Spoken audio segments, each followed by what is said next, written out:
আপনারা এখন যে গাছটি দেখছেন সেটি হলো হাইব্রিড কালঞ্চ।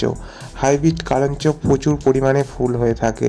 এটি একটি স্যাকুলেন্ট গোত্রীয় উদ্ভিদ। শীতের শুরু থেকে গরম পর্যন্ত আমরা গাছটিতে প্রচুর পরিমাণ গ্রোথ লক্ষ্য করে থাকি, কিন্তু বর্ষা আসতে না আসতেই গাছ আস্তে আস্তে ঝিমিয়ে পড়ে এবং অনেকেরই গাছ মারা যায়।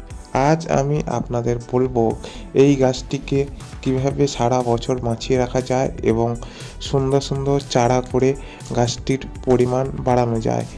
আমি প্রতি বছর এই গাছটি প্রায় 5-6টা করে চারা করে থাকি, তাই গাছগুলো ছোট হয়ে থাকে এবং ছোট গাছেই প্রচুর পরিমাণে ফুল দেয়। আর একটি বিষয় আমি আপনাদের সঙ্গে আলোচনা করব, সেটি হলো গাছটিকে কোন পরিবেশে রাখবেন। গাছটিকে অবশ্যই সেমি শেডে রাখতে হবে এবং শীতকালে 3-4 ঘন্টা রোদ লাগাতে হবে।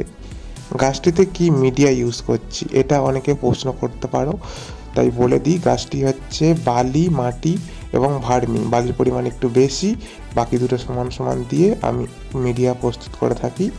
লাস্ট যে কালঞ্চ চারাটি দেখলে এটি হলো লাল হাইব্রিড কালঞ্চের একটি চারা।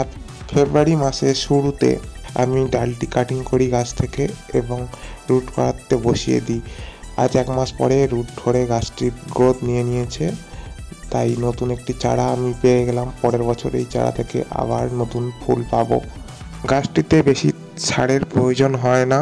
মাসে 1 দিন করে NPK 19-19-19 যদি স্প্রে করা যায় তাহলে গাছটি সুন্দরভাবে বেড়ে ওঠে। জল দিতে অনেকে কালঞ্চ গাছে ভয় পায়, কিন্তু কালঞ্চ তো ফুল গাছ, তাই মাটি সকালে অবশ্যই জল দিতে হবে। আর নতুন চারা করতে চাইলে শীতের প্রথমে বা শীতের শেষে বা শীতের মধ্যে যে কোনো সময়ে আপনারা কাটিং করে নতুন চারা তৈরি করে নিতে পারেন।